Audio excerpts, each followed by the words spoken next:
Zack is a very popular and well-written character from Final Fantasy VII. In fact, Japan did a survey of their favourite male Final Fantasy characters, and Zack was determined to be the most popular, way above Cloud. IGN also did their own tier list of most popular Final Fantasy characters, and he appeared 6th, which isn't bad at all, but he definitely appears to be more popular in Japan than in the West, but he's still a super popular character nonetheless.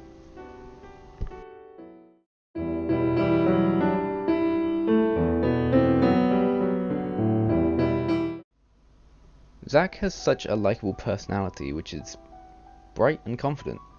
This makes him a character you instantly get along with, unlike, let's say, Cloud, before he gains his memories, or Squall from Final Fantasy VIII, since these characters tend to keep to themselves and don't display much emotion around people, which is fine and there's no problem with this.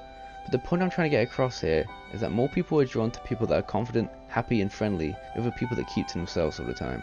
Zack is very bright, confident and happy all the time, which makes him a likable character. I also see Zack as an inspiration, since the skills he has such as confidence and happiness are both things I'm striving to get as well, and he is a constant reminder of what I should be aiming for. At the start of Crisis Core, Zack is cocky and arrogant, just like most teenagers are. In fact, the first scene you see in Crisis Core is a CGI scene of Zack being cocky and arrogant. However, as the story progresses, Zack matures into a more responsible, serious adult, whilst also keeping his energetic, confident personality. Even when Zack is set in the hardest circumstances, such as losing his best friend and mentor, or being on the run from the Shinra army with his friend, he finds the bright side of things even in the darkest pits, and he's shown smiling to Cloud and talking to him even though he's unconscious. He sets a perfect example of how everyone should be acting.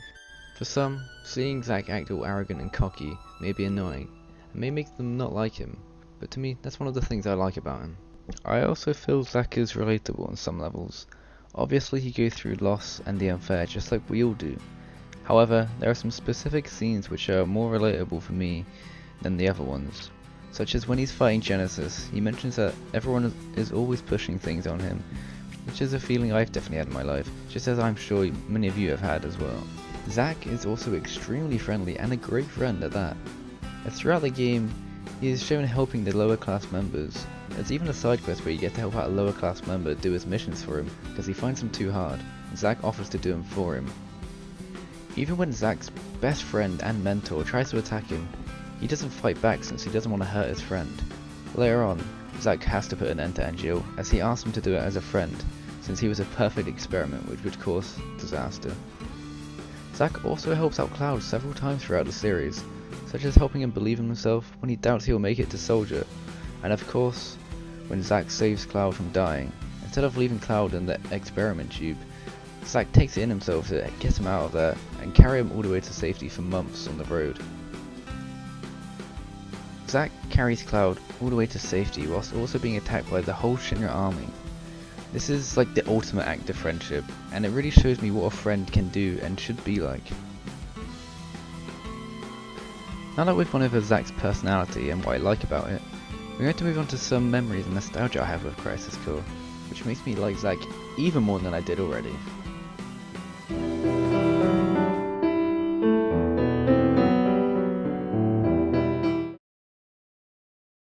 Crisis Core was one of my first Final Fantasy games I played, and I hold some nostalgia with this game, which definitely plays a factor in why I like Zack so much. You see, me and my brother used to be super close when we were younger, and Crisis Core was one of the games we both talked about and loved, and I hold some special memories with the game because of it. I remember when we first completed the game and he was trying to hold tears because of the ending when Zack dies, but he couldn't hold it in, he just bursted out crying in front of my whole family, and and no one knew what was going on, and it made us both tear up so bad. Although I didn't know what was happening because he didn't want to spoil the ending for me, and then I was bracing myself for the ending because I knew he was crying, and when I eventually did get to the ending, the exact same thing happened. I tried to hold in my tears and I just burst into them in front of my whole family, just like he did, and I was just in hysterics. I just couldn't stop. Not just that Zack's dying, it's just the music, the CGI scene, it's just everything. It's just a character that you've been playing as and loving for ages just suddenly disappears like that, and it feels like losing a friend. I have so many more memories with this game, but this is one that I definitely remember throughout the years. It's just when we both went into hysterics when Zack died. It's just, he stood out as such a character that it both got us in the feels. It's like you knew he was going to die from Final Fantasy VII, but just seeing it again, revamped, and his story reworked, it's just crazy sad. I remember just thinking about it for ages. I just didn't want to believe it. I just made new games and like pretended nothing happened. But there was always a part of me that knew he was gone. And when I was younger, I must have played when I was like 8, 9, 10, I don't know. Quite a young age, so I just didn't want to believe it really. But Zack was definitely like a hero to me when I was younger. I used to like play as him, pretend to be him when I was a kid. I used to just look up to him so much. Which, as I said, is a reason why I like him so much now, because I just liked him so much when I was younger. And I hold very special memories with Crisis Core, which I still think of to this day, but I won't share them all. I was just going to share that one because that's the one I always remember. As I'm sure many of you cried at the ending as well. It's such a powerful ending, and it, even when I watch it now, it just still gets me in the feels. It's such a good sad scene, and I love it. But the thing that definitely stuck out to me about this game was Zack. I always just remembered him when I thought about the game, more than anything else in the game. I was definitely obsessed with him when I was a kid. I used to play and try and be like him, because I was a cringy ass kid.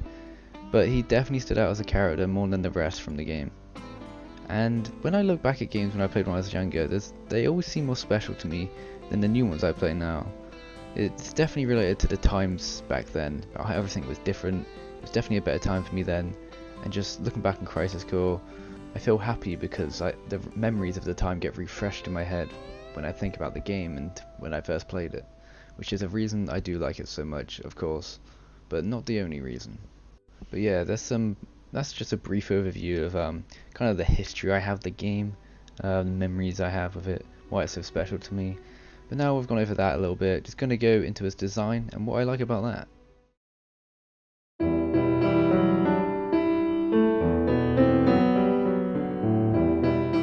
Zack's design is created by none other than Tetsuya Nomura, and throughout the years has developed. His design in Final Fantasy VII Crisis Core is just a developed, more remastered version of his original one from Final Fantasy VII.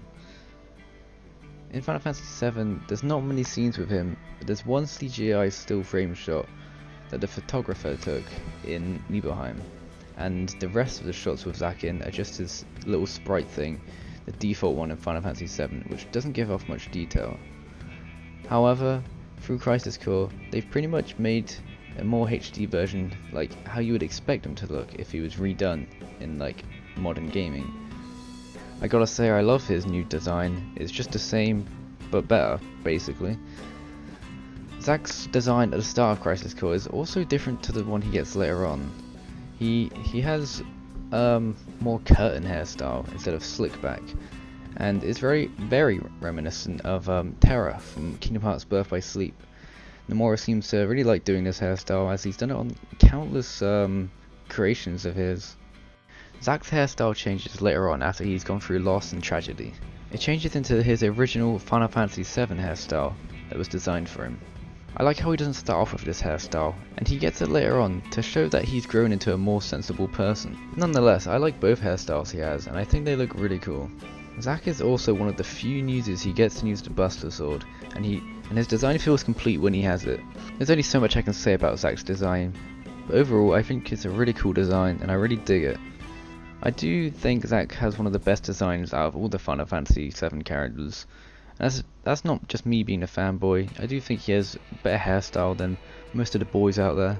It looks really cool and I just really like it.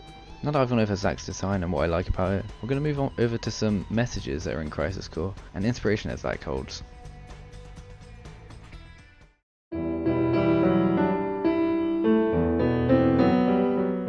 One thing I personally like about Crisis Core is the message it delivers throughout the game. It gives a lot of messages of inspiration, and constantly reminds you of quotes such as embrace your dreams and protecting your honor.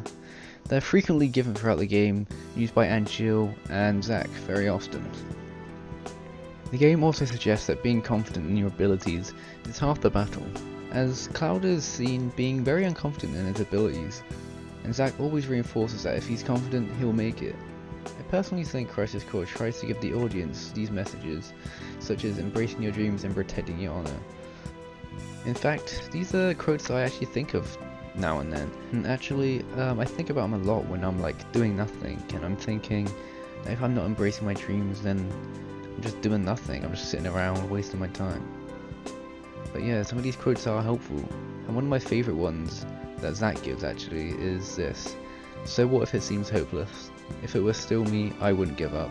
Embrace your dreams." This is a quote from Zack that I really love. It's really super inspirational, and I really like it because it captures his personality, and yeah, it's just really inspirational. I really like this one. But yeah, that's just a quick overview of the inspiration and messages behind Crisis Core. There are many other inspirational messages throughout the game which really can help you out. However, I'm not going to go all of them. These are just the ones that speak to me, like embrace your dreams. Definitely one I really like and think about. But yeah, finally going to move on to Zack's story and what I like about it so much.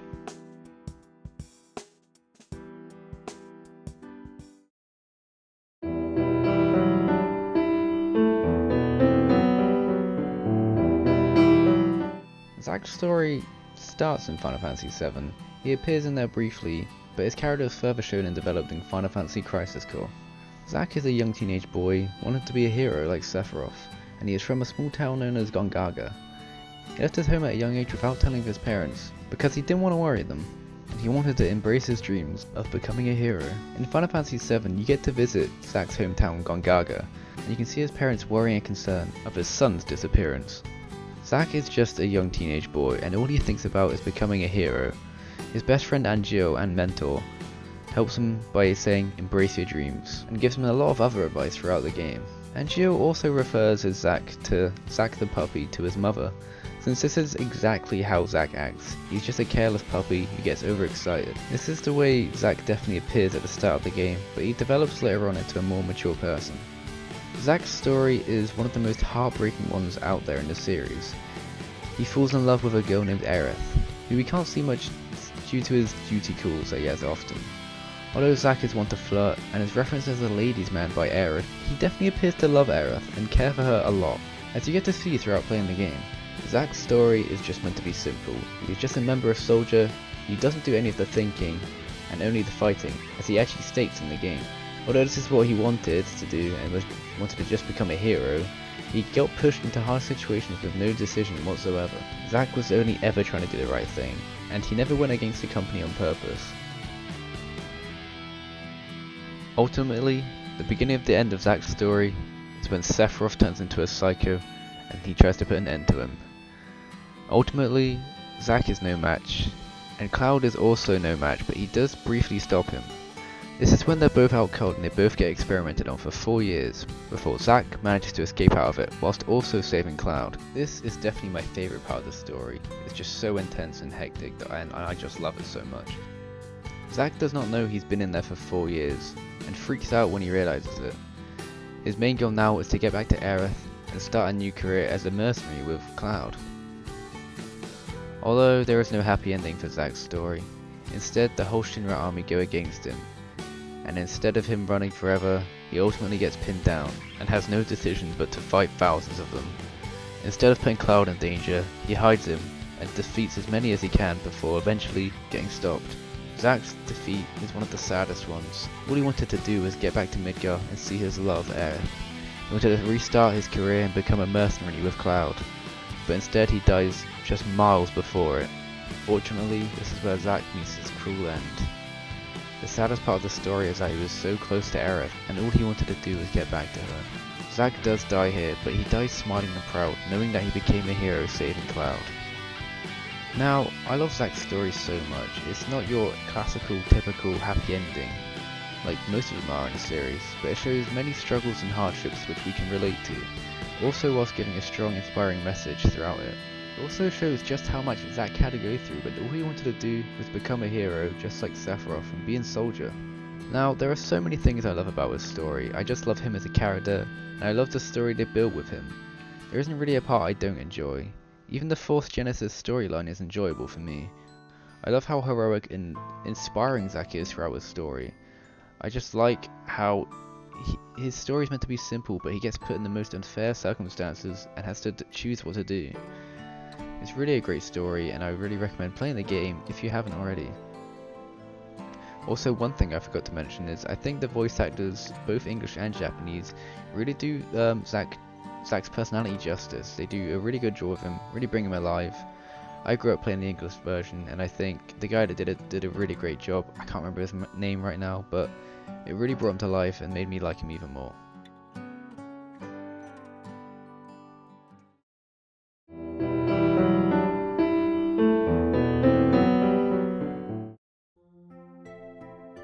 In conclusion, I think Zack is a great character. I think he has an amazing backstory, design, and personality. He also contains admirable inspirational qualities about him. And although he's just a fictional character, I look up to him. There are many characteristics about him which I wished I had myself, but most importantly, the one I like the most is the way he looks at life. I try to incorporate this into my everyday life, so the way he looks at life is so healthy and good. Also, the memories I contain with Crisis Core from when I was younger makes me enjoy Zack even more. Anyway, that's about it. In summary, I just like Zack. I think he's a great character. And that's about it for this video. I just wanted to go over my reasons for why I like Zack so much. And this is just my opinion. You know, it's not a fact he's the best character, but I personally think he is. But yeah, leave your favourite Final Fantasy character down below with a description of why you like them, and like if you have memories with them or whatever. I would like to hear it. But yeah, thanks for watching, and I'll see you next time. Oh, and also, I want to apologise for my terrible commentary and poorly written script, because I don't really do videos like this. So I was just experimenting with things. I mean, I doubt anyone's even watching to this part, but thanks for watching, and like, you know, if you give me criticism, because I'm clearly bad at this. But obviously with time it'll get better. I'm more into doing guides, and this is just a test really, because I could do future videos like this. But like, it really depends how this goes. I do want to get better at this and do more videos like this basically, but better. You know, I'm just learning from my mistakes, just trying to get better. But I want to produce some content out there, and I feel like this is something I enjoy. But yeah, thanks for watching. That's about it. Hopefully next time it'll be a better video. I'll have something useful. But yeah, definitely leave criticism, and I'll work on getting better, because I definitely will, hopefully. Okay, see ya.